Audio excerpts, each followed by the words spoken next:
أعوذ بكلمات الله التامة من كل شيطان وهامة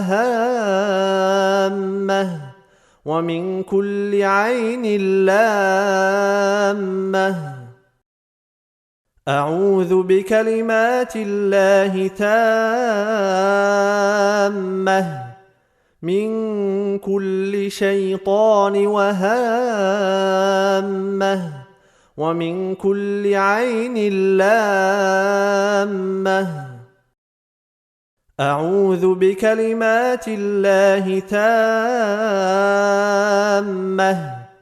من كل شيطان وهامة ومن كل عين لامة.